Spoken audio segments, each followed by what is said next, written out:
Ескерту: халық емін қолданбас бұрын дәрігермен кеңесіп алыңыз.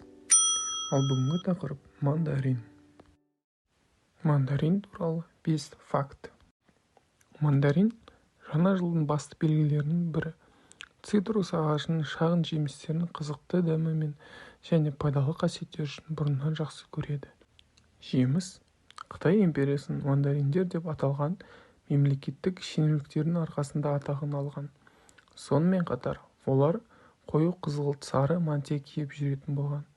Оған қоса цитрус ағашының шағын жемістері салтанаттылықтың заты ретінде қабылданған.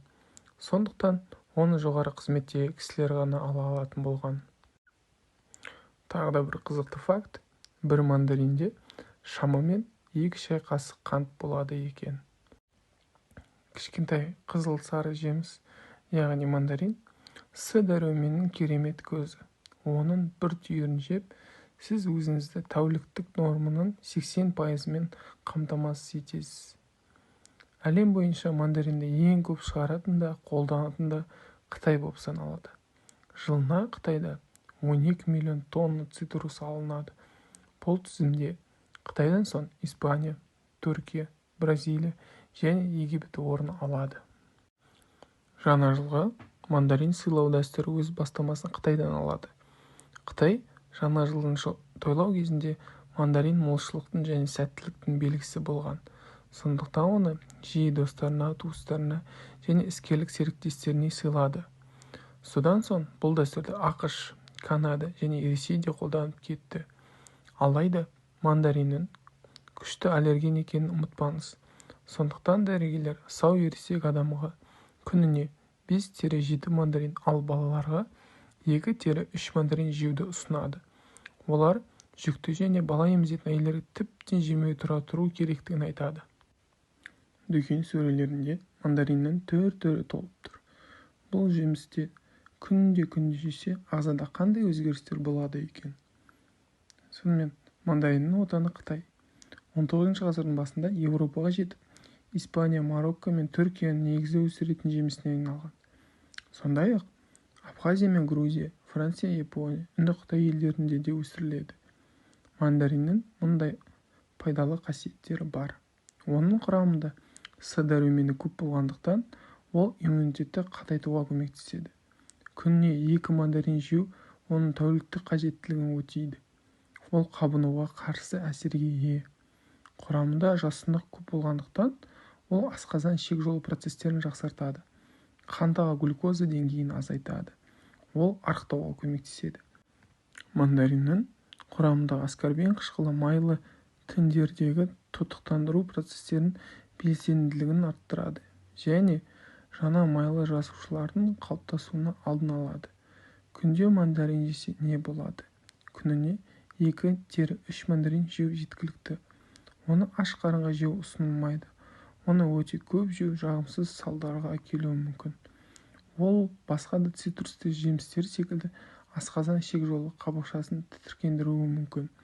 Сондықтан кез келген қабынуды, мысалы гастрит немесе асқан жарасы одан сайын ушықтыруы мүмкін. Мандарин аллергия беруі мүмкін. Мысалы теріңізге бөртпе шығып, ол қышуы мүмкін. Себебі онымен бірге ағзаға аскорбин қышқылы, лимон қышқылы және фруктоза көп мөлшерде түседі. Мандариндегі белсенді заттар тіс эмалінің беткі қабатын бұзуы мүмкін. Сондықтан бұл жемісті кез келген тіс ауруы кезінде жеуге болмайды. Және де мандариннің өзі ғана пайдалы емес, оның қабығының да пайдасы бар. Мандарин қабығында эфир майы, фитоницид, каротиноид, дәрумен, антиоксидант және басқа да пайдалы заттар көптеп кездеседі. Сондықтан оның қабығын да қажетке жарата біліңіз. Кезекте мақаламызда оның адам денсаулығына пайдасын айтамыз. Ішіңіз кеуіп, дисбактериоз болсаңыз, кептірілген мандарин қабығын кофе ұнтағышқа салып, ұнтақтап, сүзбе, ботқа секілді тағамдарға 1 шай қасықтан қосып жеңіз. Кеңірдекше қабынуы кезінде кептіріліп ұнтақталған 2 ас қасық мандарин қабығына 1,5 стақан қайнаған су құйып, 5 минут баяу жанып тұрған отқа қойыңыз. Дайын болған соң бұл тұнбаны күніне 2-3 рет тамақ ішерден жарты сағат бұрын тұтыныңыз. Міндетті түрде жылытып ішу керек. Және де жөтел кезінде 2 ас қасық ұнтақталған қабыққа 1 стакан су құйып, 1 апта қараңғы жерде сақтаңыз. Содан соң сүзгіден өткізіңіз. Дайын болғаннан кейін 3 рет тамақтан бұрын 20 тамшыдан тұтыныңыз. Және де суық тиіп тұмаратсаңыз, жөтелсеңіз, ингаляция жасаңыз. 1 уыс ұнтақталған мандарин қабығын суға салып қайнатып, буымен 10-12 минут дем алыңыз. Бұл әдісті жасаған соң 1-2 сағат салқын жерге шықпай күте тұрыңыз. Тағы да бір, тырнақ тез сына берсе, тырнағыңызды кем дегенде күніне 2 рет мандарин қабығымен сүртіп отырыңыз. Шаршағанда жүйке-жүйеңіз жұқарып, күйзеліске түскенде ұсақ-ұсақ туралған мандарин қабығының көлемі шамамен 17 см болатындай матадан тігілген қапшыққа салып, өзіңізбен бірге алып жүріңіз. Егер жоғарыда айтылғандай жағдайлар болса, қапшықты мандарин қабығының хош иісімен дем алыңыз. Жүрек соғысы артып, артериялық қысым көбейсе, ұйқысыздыққа ұшырасаңыз, 1 стакан ұнтақталған қабыққа 3 литр қайнаған су құйып, қоспалы суды қайнатыңыз. Ваннаға құйып, осы суға түсіңіз.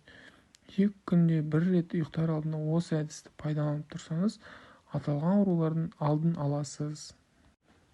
Қыс айларында, әсіресе жаңа жыл кездерінде мандарин маусымы басталады. Кейбір адамдар бұл жемісті килограммдап жейді, бірақ оның салдары туралы ойламайды. Сонымен британдық 6 жасар Томас Траверстің басында мынандай оқиға өткен. Ол күніне 1 келіден астам мандарин жейтін. Бірақ анасы бұған қуанады. Ол ұлының бұл жемістен тек пайда көретініне сенімді еді. Анасы бірнеше аптадан кейін ұлының терісі қалай өзгергенін байқаған кезде дабыл қаққан. Томастың терісі сарғайып кеткен. Бала ауруханада қаралған. Өйткені ондай симптом бауырдың ауыр проблемаларын көрсетуі мүмкін. Бірақ балада қауіпті патология тән басқа симптом, көздің шырышты қабығының сарғаю болмаған. Сынақ нәтижесі баланың дені сау екенін көрсеткен. Оның дәмді жемістерге деген құмарлығы кінәлі болып шыққан. Рас, терінің түсін қалыпқа келтіру үшін Томас мандариндерден бас тартуға мәжбүр болған. Мандариндер қандай жағдайда пайдалы? Мандариндер бұл жаңа жылмен және ғажайыпты күтумен тығыз байланысты шуақты, қуанышты жемістер. Негізінде мандариндер әсіресе суық мезгілде дәрумендерге бай.